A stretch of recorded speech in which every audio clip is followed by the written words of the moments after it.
Today, we're going to be taking a look at the highest selling Junkwax era cards from 1987 through 1994 in all sports. This list has cards ranging from about $3,500 all the way up to $50,000. And at the very end, we're going to go over a few honorable mentions. Now, this is the first Junkwax video that I'm making on this channel based off of eBay's sales data. So if I do miss a few cards, please let me know down below in the comment section. I want to make these videos better every single month.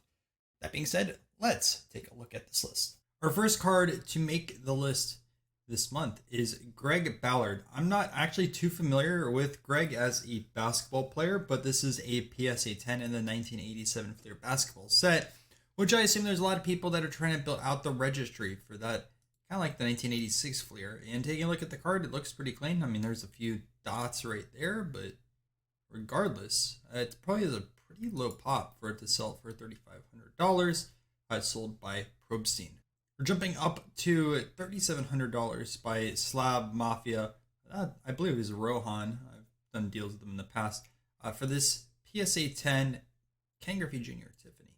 Now, just taking a look at this, like the centering is atrocious on this card. Not gonna lie, for a 10, but it might still lie within those PSA centering thresholds, which I disagree with. But again, from a technical perspective, if that's how they want to grade, that's how they want to grade.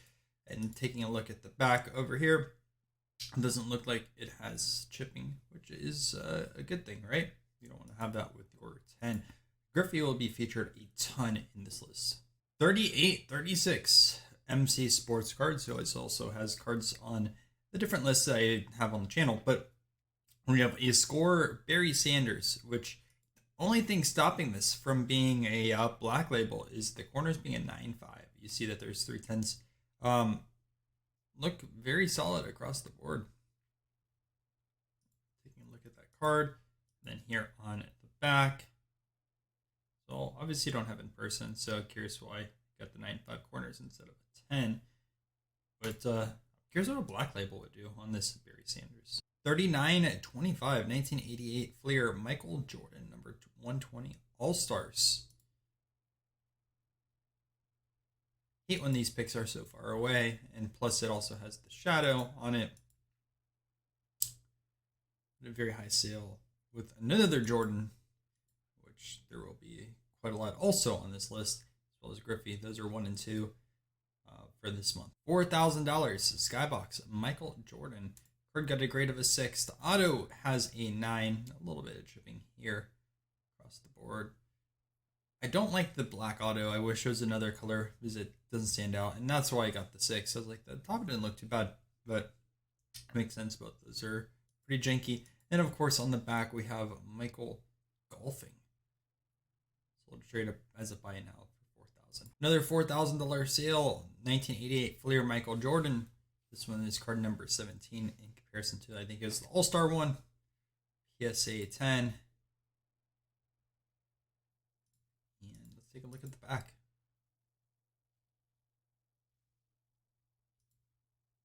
$1993 Finest Barry Bonds Refractor in a PSA 10, $4,000. First year of refractor cards. These Finest always go for a pretty premium. Baseball card wise, you also have Ken Griffey Jr. that sells for quite a bit.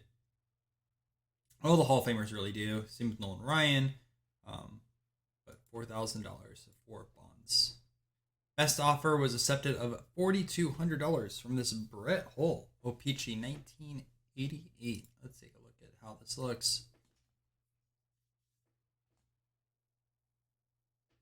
The clean card. I assume those dots are in every card of these, and then we flip it over to the back. We actually do have a few fisheyes, which is interesting, but actually quite a lot. A very expensive sale, and this is the first hockey card unlisted. There, I think, is 1 or 2 more hockey on here. Starting lineup, 1988 Michael Jordan, $4,200. This in a 10. Copy across the board. You flip it over here to the back.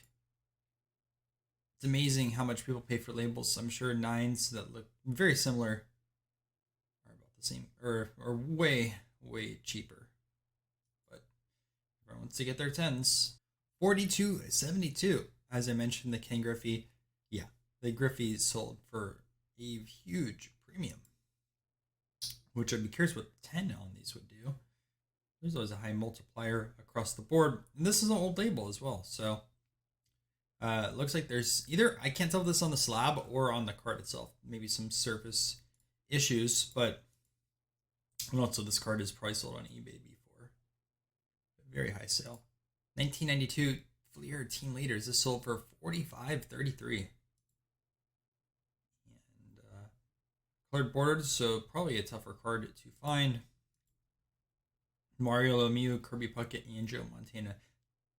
These are three superior athletes, share more than statistics and statute. They are more than superstars. Leadership, blah, blah, blah, blah, blah. And while we take a look at this 1993 SP Foil, Derek Jeter, if you guys are brand new to the channel, make sure to subscribe. I'm uploading one of these top 30 videos essentially every single week here on the channel. And on top of that, other videos as well as like auction recaps and eventually card shows once again later this year. So make sure to stay tuned for those. 46.05 for this PSA 9. I know these cards are down quite a bit over the last year or 2 years. And also to note, old cert on this. I don't think this would get a 9 today. They're so strict on these cards. The surface on these are very tough. Plus, you can see a little bit of whitening here on the top right corner. But this is one of those cards that you buy, you put on your registry, or you brag to others that you have this in a PSA 9. 1989 Fleer sticker. Michael Jordan. $4,800 for number 3. Again, another card that must be pretty tough to gem out, but pretty high sales. Number 17 is this Bo Jackson heads up test issue, sold for $49.50. These are huge slabs. I shouldn't say but Steven on the channel used to own a Ken Griffey, and we sold that one before. I think it was an auction or card show or eBay. I can't remember where we sold it, but giant slabs. And these are tough. Like there's, I think, less than 30 of each. And it's a regional issue, so you don't see these all the time. A 1990 is not tough to find, but 89 is very, very tough. And this is what the Bo Jackson looked like. It's a rookie card of his, die cut, and that's why it's so expensive. One of the faces of expensive Junkwax cards is the Pro Set Stanley Cup. And I want to say, I can't remember for sure, but I think it was Jeremy Lee that told me that in the past, people use metal detectors to try to find these cards because they're so desirable. This one in an 8 sold for $5,000, and it says Pop 6, only one higher. And again, it looks like a very tough card to find in high shape or high grade. A little bit of edge wear over there. I'm sure surfaces to be desired, but I mean, you're technically talking about the second highest. These are numbered to 5,000 each. You can see the numbering down below. And like if you're a hockey collector, this is a very, very good card to add into your collection. Also selling for $5,000, and I actually need your guys' help with this because I'm not too familiar. There's a perforated Mark Jackson. They have the Mendez brothers in the background, which this card's always popular. I've sold quite a lot of these, but the perforations I'm not familiar with. And you can see over here, Pop 3 and these 10. I'm curious if it says. Last one sold for $2,500. This sold for double. And yeah, I'm not too familiar with the perforated. Maybe there's like a sheet out there, or like they were put on boxes. I'm not sure, but either way, very high sale for that Mark Jackson. 53.25 John Stockton dual 10 autographs, which you'll see a lot more of these dual 10s on the list this week. Autograph right here in the centering, although it does blend in a little bit. Clean card overall. 5,300 by Probstein. Another 5,300 Scottie Pippen 1988 dual 10s by 4 sharp corners. Put this over here to the back and take a look. 6,500 Mariano Rivera. Look at this. So we have the signature there. We have the inscription. First 100% vote Hall of Fame 2019. So we get a little bit extra value with the inscription. The dual 10. I mean, if you're a Mariano Rivera fan, this is a great card for you. $6,500. And even non-auto. These in tens are pretty expensive cards. Jumping to $7,600, 1990 Frank Thomas, no name on front. This is definitely a card that I would want to have in my collection one day. I'm not chasing it right now because they're super expensive, but missing the name on the nameplate and the black ink across. There's actually another variant that just is missing some partial of the black ink, but does have the name, and just shows you how much of a testament, like how tough this card is to find and how collectible it is. Because 7,600 for a 6.5. Another card that missed the Topps iconic rookie cards of all time list.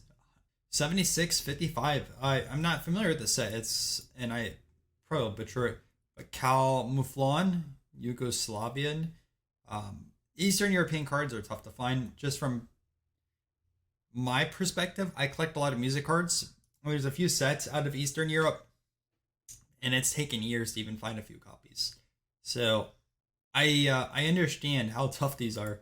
And honestly, like, from the perspective of a Michael Jordan card and how expensive Venny cards are in baseball, which would be kind of an equivalent, right? Because there's no basketball Venezuela cards. I don't know. It seems a little cheap, to be honest, because like some of the Venny baseball cards in Mantle, they go for $10,000 plus, and we're looking at 76 for this Michael Jordan. Now, I don't know how tough this card is. I don't know if there's a lot out there, and that's why I only went for 7,600. I know it's a 7th grade, which a lot of probably Jordan collectors only want to collect 10s, so there's a little bit of drawback on there. And there's collectors that just want to collect US-based cards. I understand that as well, but I don't know.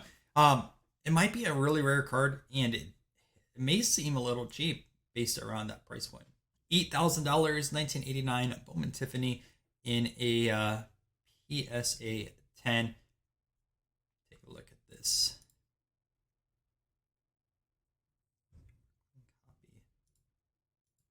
I don't know. I like the 89 Bowman more than the Topps, but that's my own opinion. It looks like there's like a print dot right there too. So I don't know how that got a 10, but a possible one right there. $8,000, 1994 SP foil, Alex Rodriguez. Way old label, but there's not many of these. And if Alex Rodriguez makes the Hall of Fame, I can see these spiking one day. $8,200. Shaq Beam Team members only, 92. Also, I believe this is rookie year. Remember correctly. Beam Team cards, they go for a bit of a premium. They're a bit scarcer to find. And you can take a look at the back. There's some tolerance for borders because you can see like there's chipping all over these edges. But not very high sale. $8,500. Also a classic card. We have Mantle as well as Griffey dual side-to-side autograph. I think it's one of the best cards of the era.